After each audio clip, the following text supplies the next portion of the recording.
On News Channel 67, a shooting investigation underway in Columbia County. What local businesses say about the incident. And a push for a major change in how Georgia funds public schools. Why educators say the change is needed. As your News at 7 starts now. Live from Television Park, this is WJBF News Channel 6 at 7. Good evening, everyone. I'm Dee Griffin. Thanks so much for joining us. Coverage you can count on begins with 4 people charged after a drive-by shooting in Columbia County. Law enforcement saying there were no injuries, but one of the bullets hit a business on Washington Road. Ryan Lynch has the latest on this investigation. Investigators say Jeff's sewing and vacuum was damaged when a bullet hit the roof and landed in a classroom.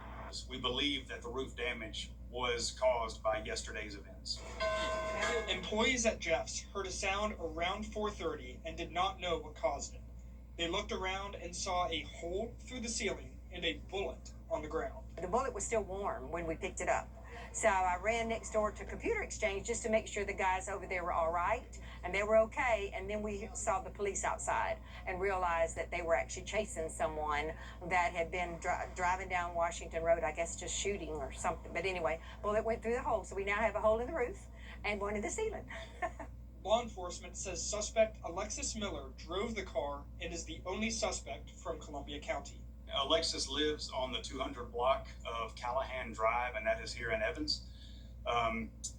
As far as previous incidents that we've had at that location, she was involved in kind of a harassing messages incident back in 2025. It was December of 2025. Other than that, we do not have a real history at that residence at all. Major Shedd says they do not believe that the suspects planned the incident. So they really didn't give us a lot of insight into what they had planned. I think this was kind of a spur of the moment thing that they, decided to endanger the lives of some of the citizens within Columbia County and the motoring public, and obviously not a very smart thing to do. There were no other injuries or damages from the incident. In Martinez, Ryan Lynch, WJBF News Channel 6. The 16-year-old accused in a school shooting will be tried here in the CSRA. New information on a deadly hit and run in Thompson. Georgia State Patrol says the person driving the Dodge Ram on your screen hit and killed 71-year-old Robert Thorpe while he was riding a bicycle on Rennes Highway Monday night. Investigators say the truck will have damage to its passenger side mirror and headlight. Anyone with information is asked to contact GSP. The Denmark police and SLED investigating a death, and details are limited. However, according to SLED, a body was found today on the train tracks in Denmark, South Carolina. The Bamberg County Coroner's Office will release the victim's name once the identity is determined. Count on us to keep you updated with this developing story.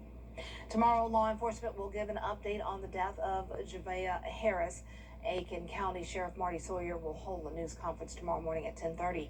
We will live stream it on WJBF.com as well as WJBF 6+. The Aiken County community will also come together tomorrow night to honor Javea's life.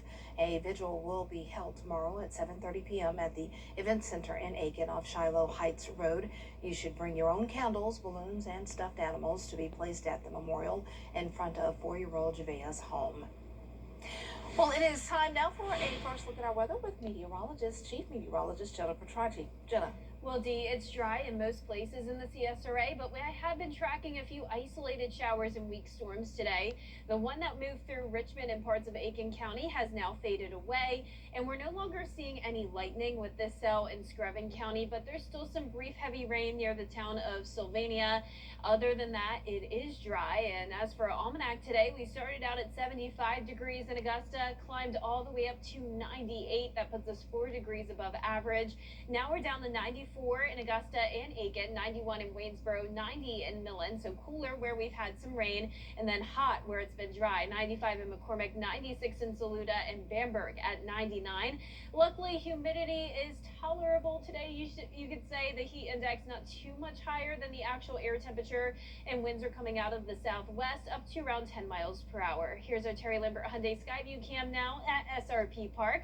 The Green Jackets are playing the Hickory Crawdads again tonight. It's going to be be a hot evening, but at least it will stay nice and dry.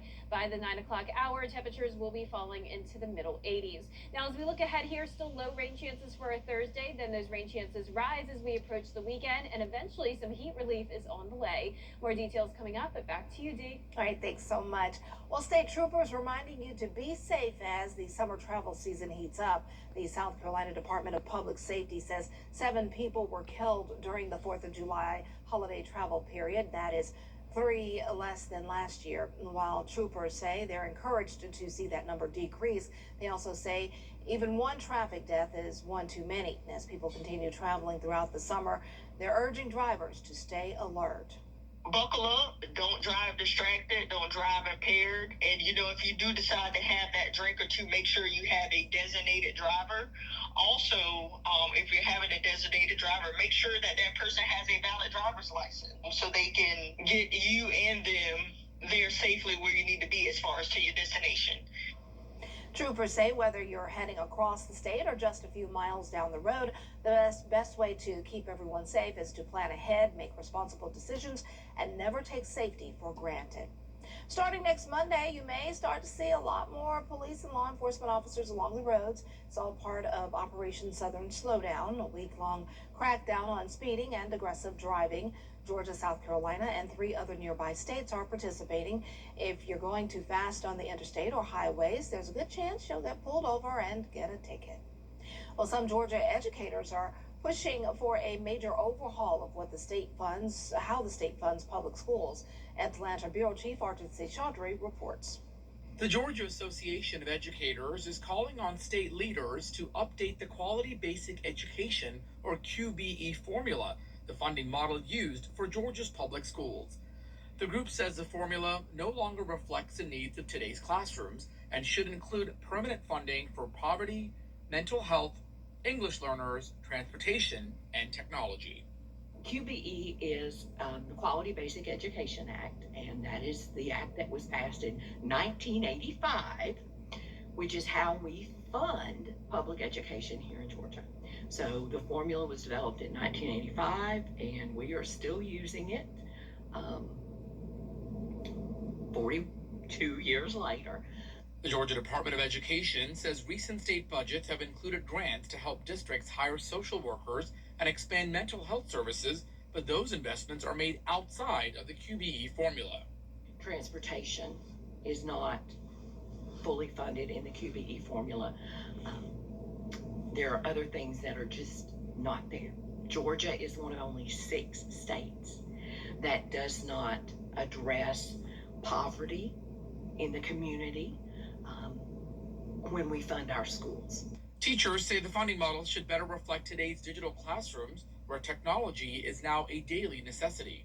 So there are a lot of things that we need in our public schools now that wasn't around in 1985. I'm aging myself a little bit, but I was in high school then. There was one computer in the school on a cart that was wheeled around. Now we have one-to-one technology with each student having technology. The Georgia Budget and Policy Institute says the current formula provides funding for just 1 school counselor for every 450 students instead of the recommended ratio of 1 counselor for every 250 students. Reporting in Atlanta, Archie Chaudhry, Atlanta Bureau Chief. Augusta leaders are getting ready to wade into the data center debate. New rules for those centers are headed to commissioners next week. The proposed guidelines include location buffer zone requirements and noise limits. Commissioners have placed a moratorium on new data centers while waiting on the new regulations, but some city leaders are in no rush to approve them. And so I don't think that we have dedicated enough time to really determine what type of city we want. Where data centers are concerned. And so when we need to take our time and get this thing right, this is an issue that we can't afford to get wrong on the first swing. We have to be able to get it right the first time. The Planning Commission is recommending extending the current moratorium by another 60 days to allow city leaders to work on the new ordinance. And that's something Commissioner Johnson supports. Well, Grovetown city leaders are holding hearings to keep the public informed about the millage rate. The city is proposing maintaining its current millage rate. Increases in assessed property values have resulted in a rollback rate lower than the current one. According to the state of Georgia, maintaining the current rate is considered a tax increase and requires public hearings. We do have those same increasing costs that everyone else is seeing. It's not something that we take lightly. We spend many hours and days going over this information, not only as part of this millage rate process itself, but as part of our budget process, which we started back in February of this year. Our mayor and council did not take this lightly, but we believe that this gives us the best option to provide the best and continue to provide the best services we can to the citizens of Grovetown. A hearing took place tonight at 6, and the next meeting will take place on Monday, July 13th at 10 a.m. Coming up, first responders warning parents of a viral trend on social media that involves a specific toy. How misusing the toy can lead to harmful incidents. We'll have the details when we return. Good evening. I'm Renee Miller. Doctors are warning about a dangerous TikTok trend that has landed several children in the hospital. We want to warn you, some of the images might be disturbing to see. Armando Garcia reports. It's a toy widely popular with children. Because I have ADHD, so it's easier for me in school. I focus better if I'm doing something with my hands. And now the subject of a dangerous viral challenge. Doctors and firefighters are warning that children are putting squishy toys like Neato in the microwave to make them more pliable, causing them to explode. The toy contains this alcohol-based gel. When it explodes, you now have this molten hot liquid that can then potentially splatter all over their faces, their arms, their legs, and their entire bodies, resulting in serious burn injuries. In Nassau County, New York, firefighters say 2 young girls ages 4 and 8 were burned last week. And a few months ago, near Chicago, the right side of his face was kind of melting off, basically. 9-year-old Caleb Chabola sustained serious burns after his Neato cube exploded in the microwave. I didn't know it was a trend on TikTok before, because my friend did it before, but she put it in for, she didn't get hurt.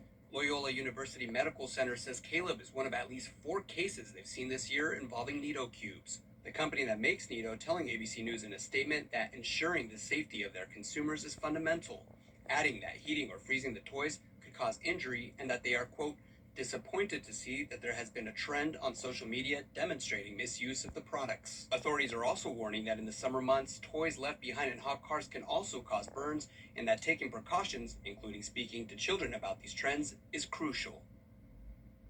The maker of Neato says that they've included a safety warning on their packages and online listings and are partnering with social media companies to remove harmful content. Armando Garcia, ABC News, New York. Hot conditions continue with no rain chances for now, but things begin to change as we go into the weekend and especially by early next week. I'll have all the details when we return.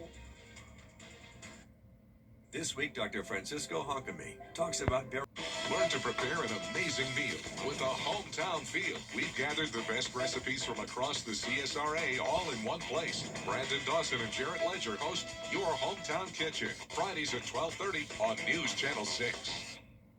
The People's Court, weekday mornings at 10 on News Channel 6.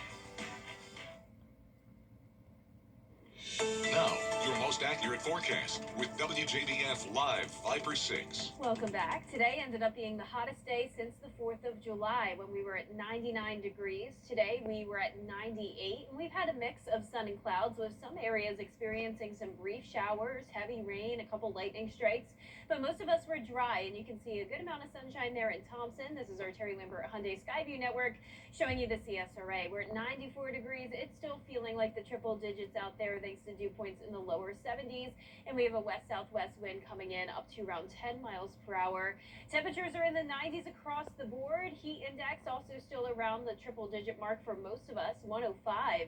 In Evans. So a very toasty day, and you can see here on satellite and radar the shower that we're tracking down in Sylvania is now starting to fade away, and the rest of our evening will be staying dry. So it's this stalled frontal boundary that triggered some showers and storms today, but most of the activity is to the north of that front, and we also have this southwest wind coming in. That is pumping in a lot of moisture.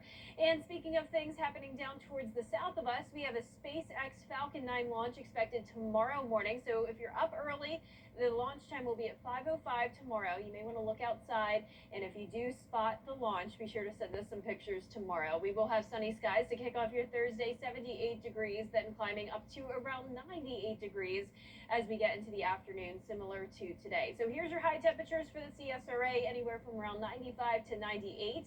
When you factor in the humidity, it's another day with the heat index up to around 105 to 106. Just below the threshold of heat advisories, which would be 108 in order to see that. But relief is on the way. Check out next Monday. High temperatures getting all the way down into the upper 80s for a change. Very rare for July, so be sure to look forward to that. Unfortunately, the cooler temperatures will come with some cloud cover and higher rain chances. So notice the rain chances increasing each day, eventually up to 60% on Sunday and Monday. We need this rain, though. We haven't had any so far for the month of July, and our drought is still at bay for now. The drought monitor updated today, and I'm not really seeing much change. All of these dry areas technically out of the drought still, but we do still have a severe drought in some of our southeastern counties. So that's where we're really hoping for some rainfall. Tomorrow morning is starting out dry, and then once we get to the afternoon and evening, some showers will be possible, especially in our western counties. Won't be a washout, though. Dry for a Friday morning as well, and then we have higher rain chances expected during Friday afternoon and evening. We'll have a lot of moisture coming in ahead of this frontal boundary, and then our Futurecast model showing a whole lot of rain on Saturday. So we're still continuing to fine-tune the forecast. As of now, I'm expecting the rain chances to be higher as the front gets closer on Sunday and stalls out over our area on Monday, and that will lead to the cloud cover and the cool down. Once again, highs in the upper 80s through Tuesday, then at 90 next Wednesday, and we'll slowly start to warm back up. And now back to you, Dee. All right, thanks so much. The United Way is already working to make the holidays special for children in need. A $35 donation could provide $100 worth of toys this Christmas. The group is launching a new program to help get a jump on the giving season.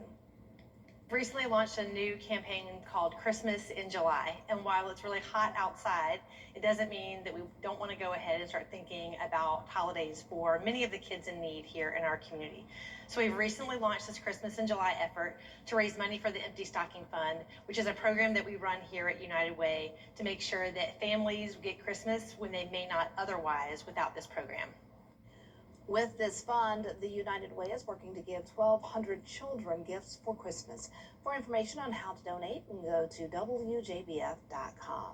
Well, coming up, the South Carolina Department of Public Health releases the latest report of overdose deaths in the state and what this means for the opioid crisis. Parting is such. Visit your nearest Queen City Home Store location or find us at queencityonline.com. Community is the way we find our strength and share our hope. It's the way dinner on the table brings a family closer together. It's the way we make sure his first chapter book is the first step on his path to greatness. It's the way we rally in hard times and rise back up stronger than ever. United is the way we come together so everyone can thrive. Join us at unitedway.org.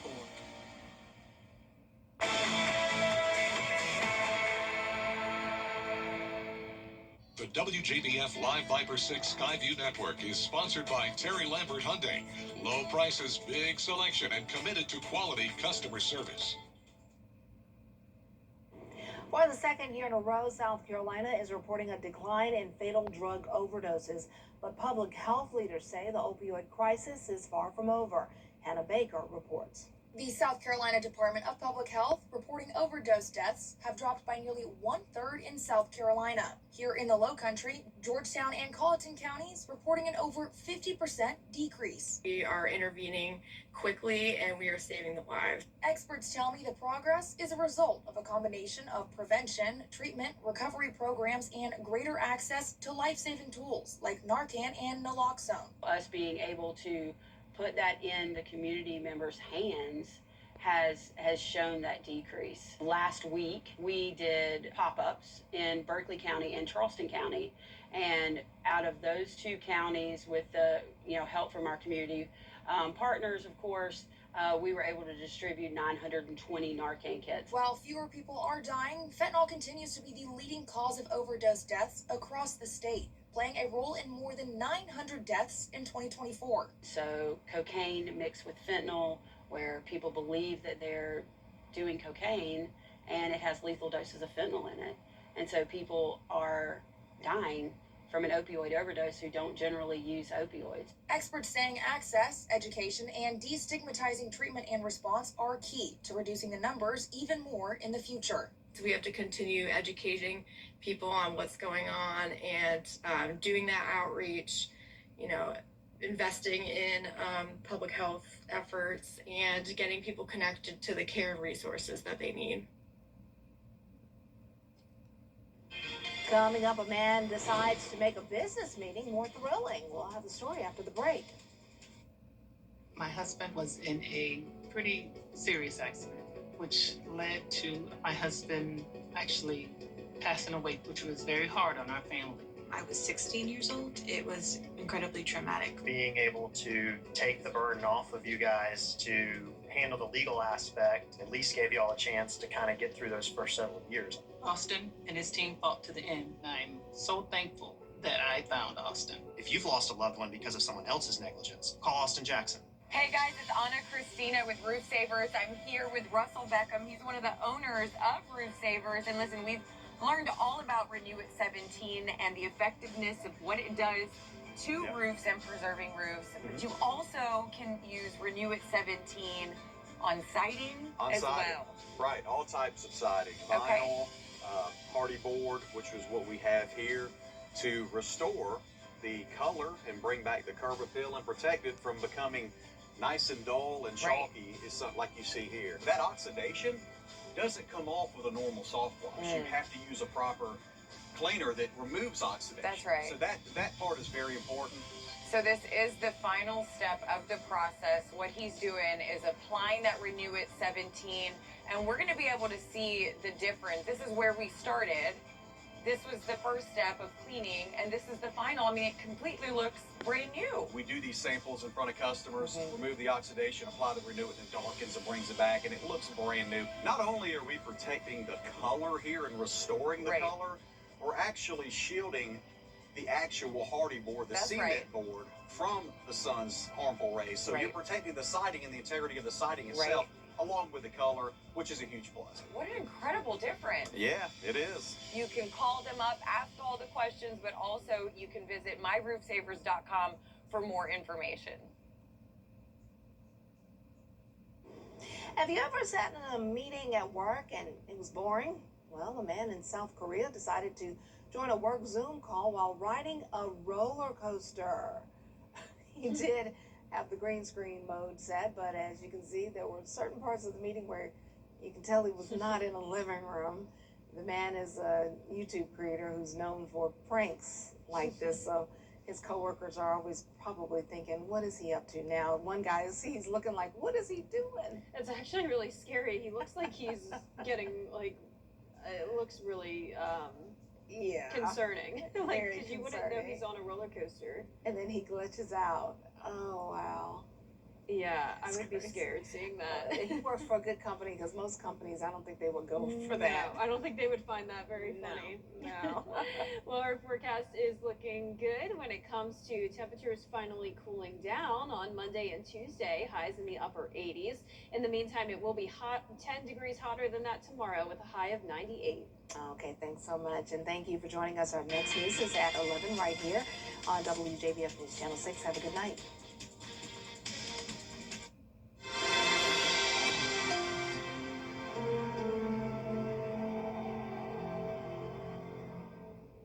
I'll T1 at the intersection.